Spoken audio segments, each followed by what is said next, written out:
Mark நற்செய்தி அதிகாரம் 7. மூதாதையர் மரபு. ஒருநாள் பரிசேயரும் எருசலேமிலிருந்து வந்திருந்த மறைநூல் அறிஞர் சிலரும் அவரிடம் கூடி வந்தனர். அவருடைய சீடருள் சிலர் தீட்டான, அதாவது கழுவாத கைகளால் உண்பதை அவர்கள் கண்டார்கள். பரிசேயரும் ஏன் யூதர் அனைவருமே தம் மூதாதையர் மரபை பின்பற்றி கைகளை முறைப்படி கழுவாமல் உண்பதில்லை. சந்தையிலிருந்து வாங்கியவற்றை கழுவிய பின்னரே உண்பர். அவ்வாறே கிண்ணங்கள், பரணிகள், செம்புகள் ஆகியவற்றை கழுவுதல் போன்று அவர்கள் கடைபிடிக்க வேண்டிய மரபுகள் இன்னும் பல இருந்தன. ஆகவே பரிசேயரும் மறைநூல் அறிஞரும் அவரை நோக்கி, உம் சீடர் மூதாதையர் மரபுப்படி நடவாமல் தீட்டான கைகளால் உணவு அருந்துவதேன் என்று கேட்டனர். அதற்கு அவர், வெளிவேடக்காரர்களாகிய உங்களை பற்றி எசாயா பொருத்தமாக இறைவாக்கு உரைத்திருக்கிறார். இம்மக்கள் உதட்டினால் என்னை போற்றுகின்றனர், இவர்கள் உள்ளமோ என்னை விட்டு வெகு தொலைவில் இருக்கிறது. மனித கட்டளைகளை கோட்பாடுகளாக கற்பிக்கின்றனர், இவர்கள் என்னை வழிபடுவது வீண் என்று அவர் எழுதியுள்ளார். நீங்கள் கடவுளின் கட்டளைகளை கைவிட்டு மனித மரபை பின்பற்றி வருகிறவர்கள் என்று அவர்களிடம் கூறினார். மேலும் அவர், உங்கள் மரபை நிலைநாட்ட கடவுளின் கட்டளைகளை வெகு திறமையாக புறக்கணித்து விட்டீர்கள். உன் தந்தையையும் தாயையும் மதித்து நட என்றும், தந்தையையோ தாயையோ சபிப்போர் கொல்லப்பட வேண்டும் என்று மோசே உரைத்திருக்கிறார் அல்லவா? ஆனால் ஒருவர் தம் தாயையோ தந்தையையோ பார்த்து, நான் உமக்கு தர கடமை பெற்றிருக்கிறது, கொர்பான் ஆயிற்று, அதாவது கடவுளுக்கு காணிக்கை ஆயிற்று என்றால், அதன் பின் அவர் தம் தாய் தந்தைக்கு எந்த உதவியும் செய்ய நீங்கள் அனுமதிப்பதில்லை.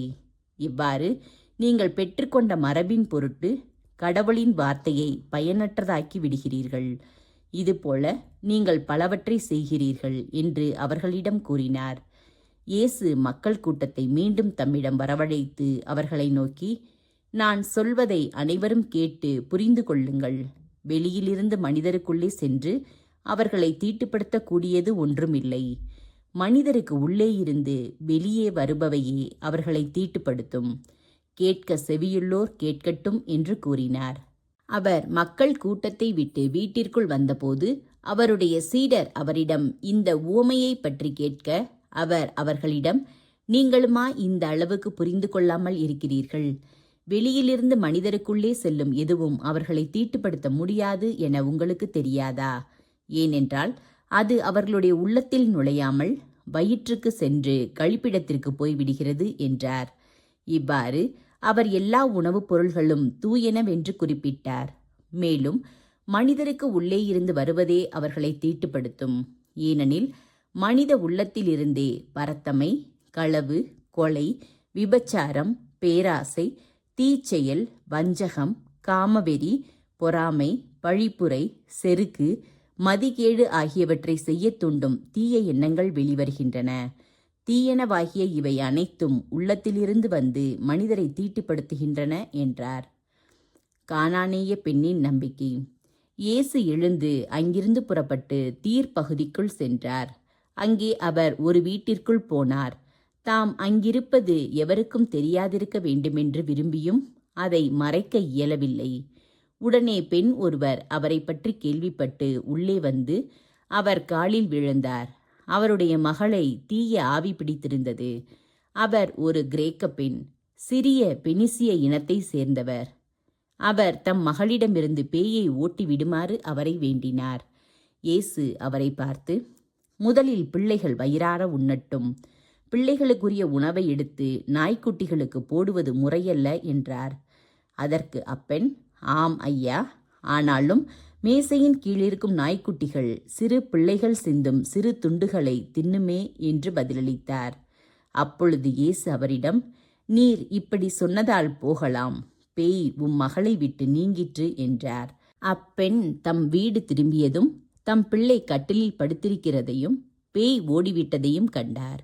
காது கேளாதவர் நலம் பெறுதல். மீண்டும் இயேசு தீர் பகுதியை விட்டு சீதோன் வழியாக சென்று தெக்கப்பொலி பகுதி நடுவே வந்து கலிலேய கடலை அடைந்தார். காது கேளாதவரும் திக்கி பேசுபவருமான ஒருவரை சிலர் அவரிடம் கொண்டு வந்து அவர் மீது கை வைத்து குணமாக்குமாறு அவரை வேண்டிக் கொண்டனர். இயேசு அவரை கூட்டத்திலிருந்து தனியே அழைத்து சென்று தம் விரல்களை அவர் காதுகளில் இட்டு உமிழ்நீரால் அவர் நாவைத் தொட்டார்.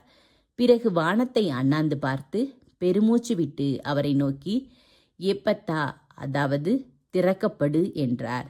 உடனே அவருடைய காதுகள் திறக்கப்பட்டன, நாவும் கட்டவிழ்ந்தது. அவர் தெளிவாக பேசினார். இதை எவருக்கும் சொல்ல வேண்டாம் என்று அவர்களுக்கு அவர் கட்டளையிட்டார். அவரது கட்டளைக்கு நேர்மாறாக இன்னும் மிகுதியாய் அவர்கள் அதை அறிவித்து வந்தார்கள். அவர்கள் அளவு கடந்த வியப்பில் ஆழ்ந்தவர்களாய், இவர் எத்துணை நன்றாக யாவற்றையும் செய்து வருகிறார், காது கேளாதோர் கேட்கவும் பேச்சற்றோர் பேசவும் செய்கிறாரே என்று பேசிக்கொண்டார்கள்.